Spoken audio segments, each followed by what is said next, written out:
عزیز دوستو، بلا تاخیر بات شروع کرتا ہوں۔ اللہ تعالیٰ نے اپنے بندوں کو جو بہت ساری نعمتیں عطا فرمائی ہیں، ان میں سے ایک بہت بڑی نعمت ہے زبان۔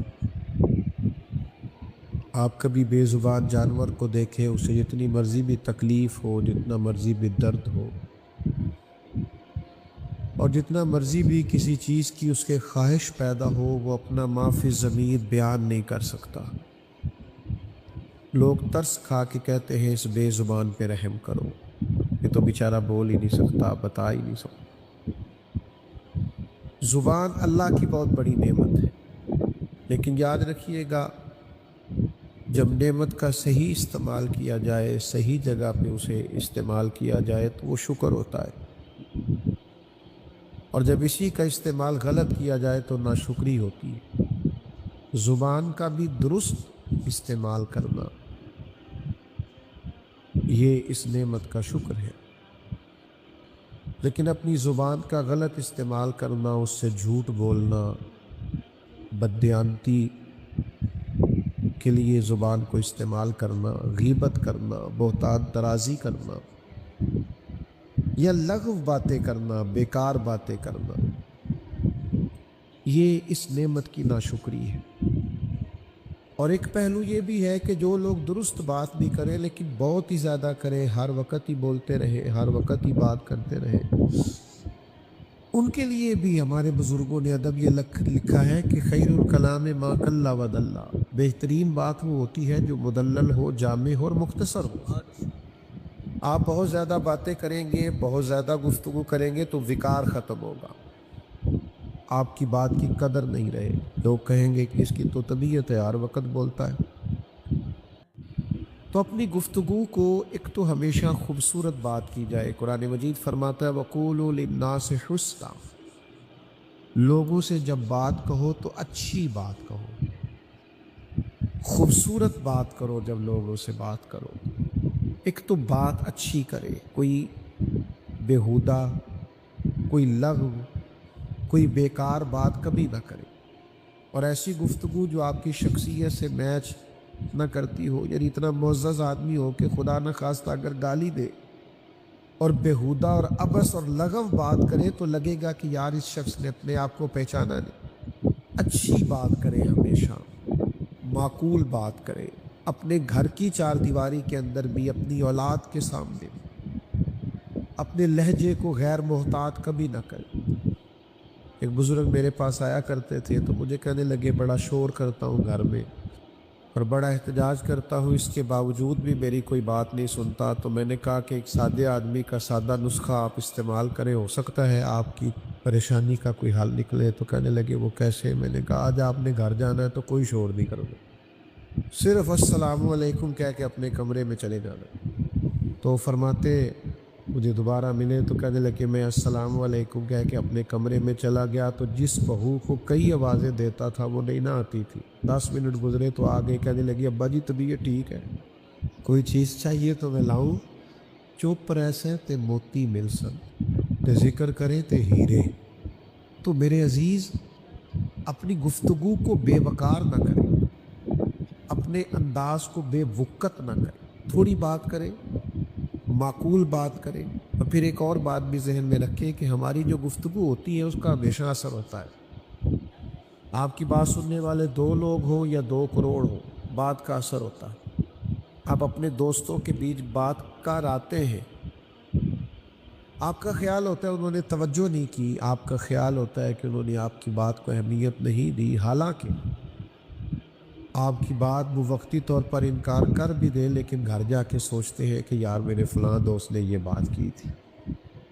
آپ کے منہ پہ کہہ بھی دے نہیں تجھے نہیں پتا، لیکن آپ کی بات کا اثر ہوتا ہے۔ آپ 2-2.5 سال کے بچے کو گھور کے دیکھیں تو وہ رو پڑتا ہے، بیٹا بیٹھ جاؤ آپ، وہ گھور کر آپ دیکھیں تو بچہ رو دیتا ہے، اور اسی بچے کو، چھوٹا بچہ ہے، آپ مسکرا کے بات کریں تو مسکرا دیتا ہے۔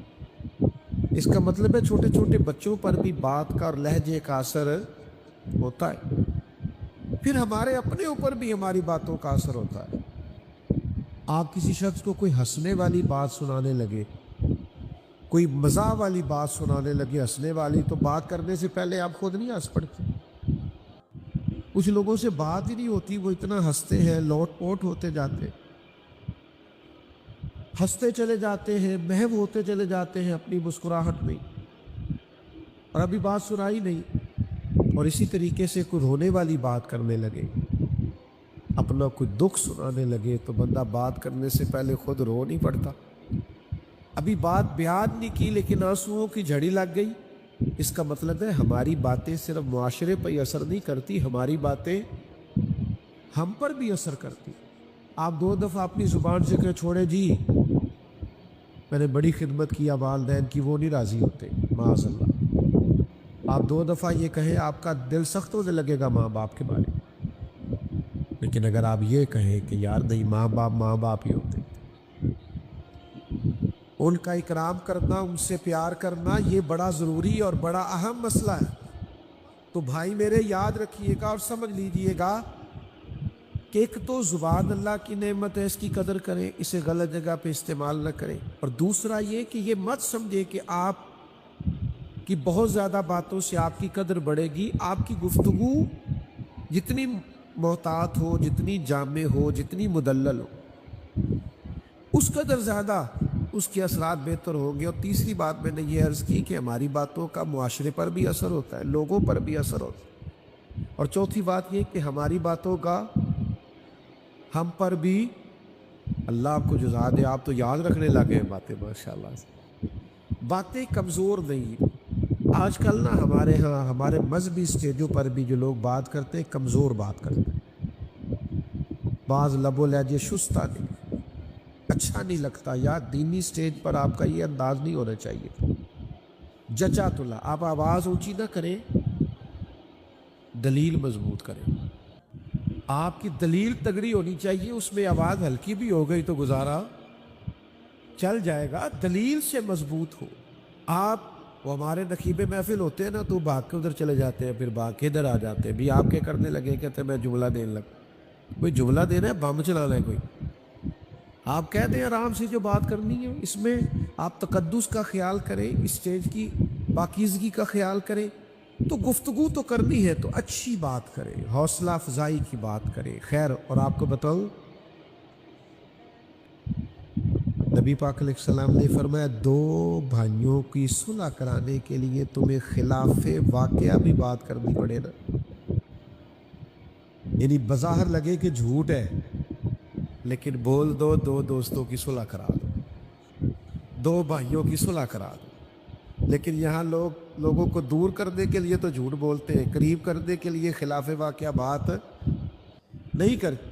میرے عزیز یاد رکھیے گا اور اس کو سمجھیے گا, زندگی بھر اپنا یہ ذہن بنائے اور اس ذہن پر کاربند رہے کہ ہم نے کوشش کرنی ہے کہ کبھی بھی اپنی زبان کا غلط استعمال نہ کیا. اب آگے بڑھیے. اگر صحیح استعمال کرنا ہے تو صحیح استعمال کیا ہے؟ سب سے بہترین استعمال تو یہ ہے کہ آپ لوگوں کو خیر کی بات بتائیں, اچھا مشورہ دیں, اور پھر اس سے بھی اگر خیر کی بات کرنا چاہیں تو پھر یہ ہے کہ ادھر ادھر کی بات ہی نہ کریں. زبان سے یا ذکر خدا کریں یا ذکر مصطفیٰ کریں صلی اللہ تعالی علیہ وسلم. اور اللہ تعالیٰ نے قرآن مجید کے اندر اس بات کی تاکید کی, فرمایا یا ایھا الذین آمنوا اذکروا اللہ ذکرا کثیرا. اے ایمان والو اپنے رب کا کثرت کے ساتھ ذکر کرو. کتنا کرو؟ وَسَبِّحُوهُ بُكْرَةً وَأَصِيلًا. فرمایا صبح و شام بس اسی کی پاکی بولو. چھوڑ دو دنیا داروں کی خوش آمدیں کرنی, افسروں کی خوش آمدیں کرنی, جھوٹی تعریفیں کرنی, اور اپنا چھوٹا سا کام نکالنے کے لیے ادھر دیکھنا. چھوڑ دو تعریفیں کرنا, خوش آمدیں کر دے. اگر تم نے ذکر کرنا ہے تو اپنے رب کا کرو. کبھی کہو سبحان اللہ, اللہ پاک ہے. کبھی کہو الحمدللہ, سب تعریفیں اللہ کے لیے. پھر کہو اللہ اکبر, سب سے بڑا اللہ ہے. پھر کہو لا الہ الا اللہ, اس کے سوا کوئی عبادت کے لائق. یہ کرو نا یار, مزہ ہے. چھوڑ دو ادھر ادھر کی تعریفیں کرنی، جھوٹی خوشامدیں کرنی، بلا وجہ کے قصیدے پڑھنے، رب رسول کی تعریف کرو اور خوب کرو۔ اور پھر جہاں تک بات ہے ذکر مصطفیٰ کی، جہاں تک بات ہے میلاد مصطفیٰ کی، تو رب کہتا ہے میں نے کسی کا محتاج چھوڑا ہی نہیں، وَرَفَعْنَا لَكَ ذِكْرَكَ، اے محبوب ہم نے آپ کے لیے آپ کے ذکر کو بلندی عطا فرما دی۔ حضور کا ذکر پاک ہر وقت، ہر لمحہ۔ اور یہ ذکر کیوں آپ کو فائدہ دے گا؟ آپ کے گھر میں بچہ پیدا ہوا نا، اس کے کان میں اذان دینا سنت، اسے گٹی دینا سنت، اس کے بال 7ویں دن اتروانا یہ سنت، اس کا عقیقہ کرنا، تو یہ کس کی سنت ہے؟ ہلکا سا بولنا، اس کا مطلب ہے پیدا ہوتے ہی ذکر مصطفیٰ شروع ہو گیا، ہر وقت ذکر رسول شروع ہو گیا، ہر وقت حضور کا تذکرہ پاک، ہر مقام پر نبی پاک کا ذکر۔ یہ جو ہم نے مزاج بنا لیا ہے نا، یہاں ذکر کرنا یہاں نہیں کرنا، یہ ہماری زیادتی ہے، ورنہ اس دنیا میں جہاں بھی ذکر ہے مدینے والے محبوب کا ہی ذکر ہے۔ کوئی بھی آپ کام کریں، وضو کرنے لگے تو اس میں پہلا فرض منہ دھونا ہے، لیکن ہاتھ دھونا سنت، کلی کرنا، ناک میں پانی ڈالنا، تو ہر جگہ تو حضور کی سنت کا پھریرا لہرا رہا۔ ہم نے زیادتی کی ہے، کول والے دن تو نعتیں پڑھ لیتے ہیں، اور مہندی والے دن ناراض ہو گئے ہو، اردے پہ ہو مینو بھئی، جس نبی کی یاد تمہیں کل والے دن، 10ویں والے دن، 6 والے دن یاد آتی ہے، اس نبی کی یاد بیٹے کے ولیمے پہ کیوں نہیں آتی؟ تم ذکر رسول کرتے ہو صرف کسی کے فوت ہونے پر، خوشی کے وقت تمہیں حضور کی نعت کیوں نہیں یاد آتی؟ نکاح کسی غیر کا طریقہ ہے؟ حضور نے فرمایا نکاح من سنتی، نکاح تو میرا طریقہ ہے۔ حضور فرماتے ہیں نکاح میرا طریقہ ہے، نکاح تو نبی پاک کی سنت، اسے حضور کے مطابق کرنا چاہیے تھا۔ میں اکثر دوستوں سے کہا کرتا ہوں، کسی کے دیندار ہونے کا پتہ ہی تب چلتا ہے جب اس کے گھر میں شادی ہوتی ہے۔ مسجد میں تو سارے ہی حاجی نمازی ہوتے ہیں، پتہ تو تب چلے گا جب تیرے بیٹے کی بارات اٹھے گی تو کتنا حاجی نمازی ہے، تو کتنا شریعت کا پابند ہے، تو کتنا خیال کرتا ہے۔ تو ہر جگہ حضور کا ذکر کرے، ہر مقام پر۔ اعلیٰ حضرت فرماتے کیوں ذکر کرے؟ وجہ بیان کرتے، کہتے جو نہ بھولا ہم غریبوں کو رضا، کہتے چونکہ نبی پاک نے ہمارا ہر جگہ ذکر کیا ہے، پیدا ہوتے ہی ہمارا ذکر، معراج پہ ہمارا ذکر، نمازوں کے بعد ہمارا ذکر، غاروں میں ہمارا ذکر، مزار میں ہمارا ذکر، تو فرماتے جو نہ بھولا ہم غریبوں کو رضا، ذکر ان کا اپنی عادت کیجیے۔ آپ بھی پھر ان کے ذکر کو اپنی عادت بنا لیں، ہر وقت حضور کا ذکر پاک، ہر وقت نبی پاک کا تذکرہ، حضور کی حدیثیں یاد کریں، پھر سنایا کریں اپنے بچوں۔ ادھر ادھر کی کہاوتیں سناتے ہو، اس سے بچے کیا تربیت پائیں گے؟ انہیں نبی پاک کے ارشادات، ہمیں بڑی باتیں یاد ہوتی ہیں، یہ چھوڑ دیں آپ کے میرا ذہن کام نہیں کرتا، میں کیسے یاد کروں؟ بڑا کام کرتا ہے ہمارا ذہن۔ یہ موبائل آیا ہے تو سب کے ذہن نے کام کیا ہے نا، واٹس ایپ چلنے لگ گئے ہیں نا، گروپ پر اسٹیٹس لگانا آ گیا نا۔ اللہ خیر کرے، آپ حضور کی حدیثیں یاد کریں، وہ بھی یاد کرنی آ جائیں، قرآنی آیات کے تراجم یاد کریں، آ جائیں، تھوڑی توجہ کریں۔ آپ جب حضور کا ذکر پاک کریں گے، کائنات میں سب سے دانائی والی باتیں میرے نبی کی باتیں، وَيُعَلِّمُهُمُ الْكِتَابَ وَالْحِكْمَةَ، حضور کتاب بھی سکھاتے، حکمت بھی سکھاتے۔ جب آپ نبی پاک کی باتیں یاد کریں گے اور اپنے بچوں کو سکھائیں گے تو سوسائٹی میں امن پھیلے گا، پیار پھیلے گا، حیا پھیلے گی، وارفتگی پھیلے گی، شوق پیدا ہوگا، اور حضور کی دعا ملے گی۔ نبی کریم نے ہاتھ اٹھا کے دعا کی، اے اللہ اس کے چہرے کو تر و تازہ رکھنا جو میری حدیثیں یاد کرے اور آگے بیان کرے۔ تو دعا ملے گی نبی پاک کی، چہرہ چمکے گا۔ شرط یہ ہے کہ ذکر پاک کرے، حضور کی گفتگو کو کرے۔ اور صحابہ نا ہر وقت حضور کی نعت پڑھتے تھے، ہمارے کچھ لوگ کہتے ہیں میں پریشان بڑا ہوں، ذرا حالات ٹھیک ہو جائیں پھر میں بھی حضور کا ذکر کروں گا۔ بڑی پریشانی تھی صحابہ کو بھی، 313 لوگ تھے صرف بدر میں، 1000 سے مقابلہ تھا، اور وہ لاؤ لشکر سمیت تھے، ان کے پاس نہ زیادہ تلواریں تھی، نہ زرہیں تھی، نہ اونٹ تھے، کچھ بھی نہیں۔ ان لوگوں نے اتنے کٹھن حالات میں جہاں یہ بیان کیا نا کہ ہمارے پاس اسلحہ پورا نہیں تھا، حالات سازگار نہیں تھے، وہاں ان لوگوں نے یہ بھی بیان کیا کہ ہمارے نبی کی شان یہ ہے کہ حضور نے تو ایک دن پہلے ہی بتا دیا تھا فلانا کافر یہاں مرے گا، فلانا کافر یہاں مرے گا۔ یہ صحیح مسلم میں موجود، یعنی حالات جتنے بھی خراب تھے حضور کی شانیں بیان ہوتی رہی، نبی پاک کے تذکرے بیان ہوتے رہے۔ حضور کے ذکر پاک کو نہ چھڑے، اسی ذکر سے تو برکات نازل ہوگی، یہ ذکر ہوگا تو اللہ کا انعام آئے۔ ذکر رسالت امام ہر وقت، یعنی جنگ خندق میں بڑے حالات خراب تھے،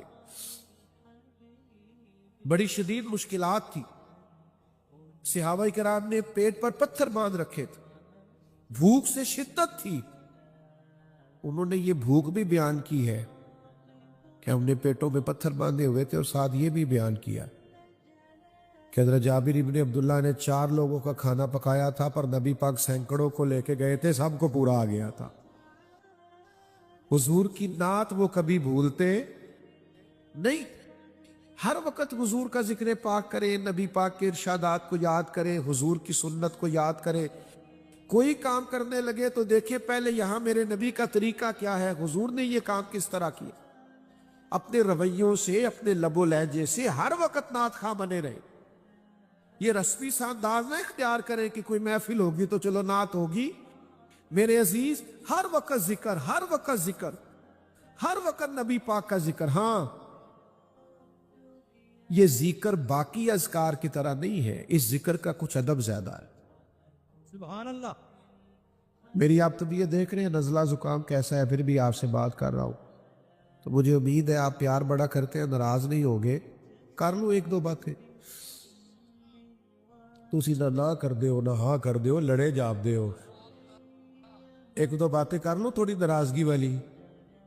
آپ سب کو پتا تھا نا محفل میں آنا ہے، پھر بھی ننگے سر آ گئے، ٹوپی تک نہیں پہنی ساتھ، اور ادب والوں کی محفل، اہل سنت کی محفل، ہمارا تو مزاج نہیں۔ او بھائی، بغیر وضو کے، بغیر سر ڈھانپ کے، یہ تو مطلب یہ کوئی سیاسی جلسہ ہے جس میں آپ جیسے مرضی آ جائیں؟ تھوڑی سی شفقت فرمایا کریں، اس کے آداب کا، انوار کا، یہ پیار سے کہہ رہا ہوں آپ سے، آپ میرے اپنے ہیں نا، اس لیے بات کر رہا ہوں۔ ہر ذکر اور ہے، حضور کے ذکر کا ادب بڑا ہے، کسی کتاب میں نہیں آیا، حضور نے کوئی حکم نہیں دیا، لیکن امام مالک کا طریقہ تھا، اگر کوئی شخص دروازے پہ آتا مسئلہ پوچھنے کے لیے تو امام صاحب فرماتے فقہ کا مسئلہ پوچھنا یا حدیث پاک سننی؟ وہ کہتا فقہ کا مسئلہ پوچھنا، بٹھاتے، چائے پانی دیتے، مسئلہ بتاتے، چلا جاتا۔ اگر کہتا نا حضور کی حدیث سننی ہے تو چاہے بندہ ایک ہی ہوتا، امام صاحب پہلے غسل کرتے، خوشبو لگاتے، امامہ باندھتے، ممبر پر بیٹھتے، پھر میرے نبی کا ذکر کرتے۔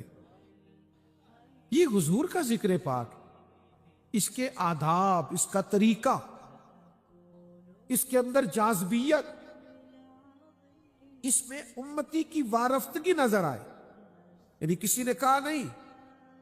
اور امام بخاری نے جب بھی کوئی حدیث لکھی ہے پہلے 2 رکعتیں پڑھی ہے، پھر حضور پہ درود پڑھا ہے، خوشبو لگائی ہے، پھر نبی پاک کے ارشادات لکھے، پابند نہیں کیا کسی نے۔ تو میرے بھائی، اس ذکر کے آداب ہیں، آپ ان آداب کے ساتھ ذکر کریں گے، کلیجہ ٹھٹا ہو، آپ کو راحت ملے، آپ سکون پائیں، آپ طمانینت محسوس کریں۔ آج کل تو ہر خبر ہی بریکنگ نیوز ہوتی ہے نا، اور چینل زیادہ ہے، خبریں تھوڑی ہیں، تو اس لیے بھی ویسے بھی ہر آدمی کی جیب میں موبائل ہے، سارے ویڈیو بنا سکتے ہیں، اللہ ماشاءاللہ سارے صافی ہیں، حال ہی کوئی نہیں۔ لیکن پرانے زمانوں میں کوئی خبر ہوتی تھی تو واقعی کوئی خبر ہوتی تھی تو لوگ خبر سمجھتے۔ جب حضرت ابو بکر صدیق رضی اللہ تعالیٰ عنہ نے کلمہ پڑھا تو یہ ایک خبر تھی کہ ابو بکر مسلمان ہو گئے، یعنی ایک بہت بڑے تاجر اور پھر اپنے قبیلے کے سردار اور لوگ جن سے مشورے لینے جاتے ہیں صاحب الرائے سمجھتے، معاملہ فہم اور سیانہ بندہ سمجھتے، ابو بکر صدیق مسلمان ہو گئے، بہت بڑی خبر تھی۔ اب کچھ لوگ نا اس خبر کی تصدیق کرنے کے لیے جناب صدیق اکبر کے پاس گئے۔ بتاؤ کون کون گیا خبر پتہ کرنے کے واقع مسلمان ہوئے؟ کون کون گیا؟ اب تاجر کے دوست بھی تو تاجر ہی ہو گئے نا، بڑوں کے دوست بھی، ان کے دوست جو پتہ کرنے گئے بھلا کون کون تھے؟ حضرت عثمان غنی، حضرت سعید بن زید، حضرت عبد الرحمن ابن عوف علیہم رضوان، اتنے بڑے بڑے، یہ صرف پتہ کرنے گئے کہ سنا ہے مسلمان ہو گئے، پتہ کرے خبر سچی ہے۔ یہ جب وہاں پہنچے نا حضرت صدیق اکبر کے پاس صرف تصدیق کرنے کے لیے کہ سنا ہے آپ مسلمان ہو گئے، تو اب بڑی سادی سی بات تھی، اس کا جواب تھا ہوا ہوں یا نہیں ہوا، دو ہی باتیں تھیں۔ لیکن حضرت صدیق اکبر کہنے لگے بیٹھ جاؤ بتاتا ہوں، یہ جو سوال تم نے پوچھا یہ اتنا سادہ نہیں، تم نے میرے نبی کی بات ہی پوچھ لی ہے، آ میرے دل آمنہ کے لال کی باتیں کرے، اب حضور کی بات پوچھی ہے تو ذرا بیٹھ جاؤ۔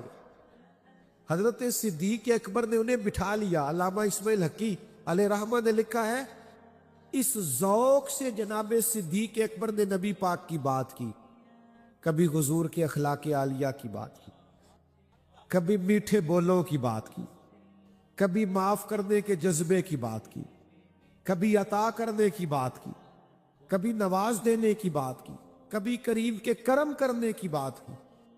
اس ذوق سے بات کی کہ وہ جو صرف پتہ کرنے آئے تھے نا مسلمان ہوئے ہیں کہ نہیں، وہ کہنے لگے ہمیں بھی لے چلو، ہم سب نے بھی کلمہ پڑھنا، ہم بھی چلیں گے سودا لینے کے لیے، بازار گئے ہم اور ہاتھ اس کے بکے جس کے خریدار گئے ہم۔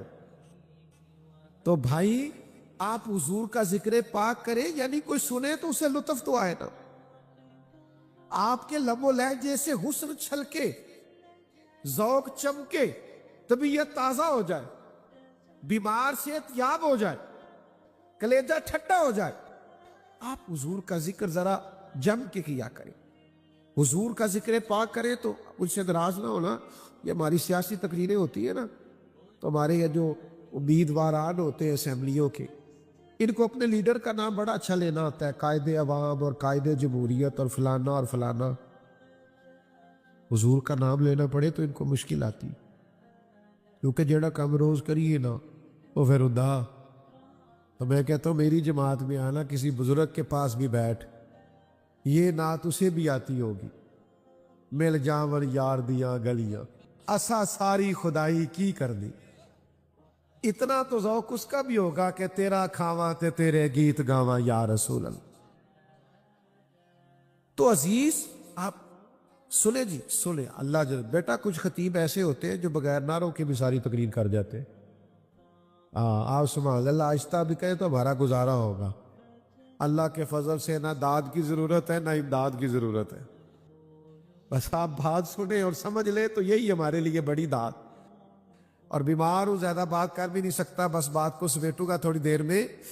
ایک صحابی ہے بڑے جلیل القدر، حضرت عمر ابن عاص رضی اللہ تعالیٰ، ان سے کسی نے کہا اب نبی پاک علیہ السلام کا حلیہ بیان کریں، آپ قریب رہے ہیں، ہمیں بتائیں حضور کی پیشانی نور کیسی تھی، بھینی مبارک کیسی، زلف عنبری کا کیا حال تھا، چہرہ انور کیسا تھا، آپ بتائیں ہمیں حضور کے بارے میں۔ تو حضرت عمر ابن عاص کہنے لگے میں نہیں بتا سکتا۔ تعریفیں کی ہے صحابہ نے، حضور کی بینی مبارک کا، پیشانی مبارک کا ذکر بھی، مقدس چشمان نور کا ذکر بھی ہے، چہرہ والضحیٰ کا ذکر بھی ہے، زلف واللیل کا ذکر بھی کیا، صحابہ نے کیے ہیں تذکار۔ لیکن حضرت عمر ابن عاص کہنے لگے میں نہیں کر سکتا، یہ کہہ کے جو بات کی وہ اتنی اعلیٰ کی۔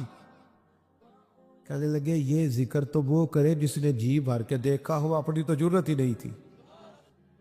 کالا کنڈل زلف سجن دی تاب چلے گا کیڑا، ہم سے تو تاب برداشت نہیں ہوتی تھی، ہم نے تو کبھی آنکھ اٹھا کے دیکھا، جب بھی قریب جاتے تھے نظر خود بخود جھک جایا کرتی۔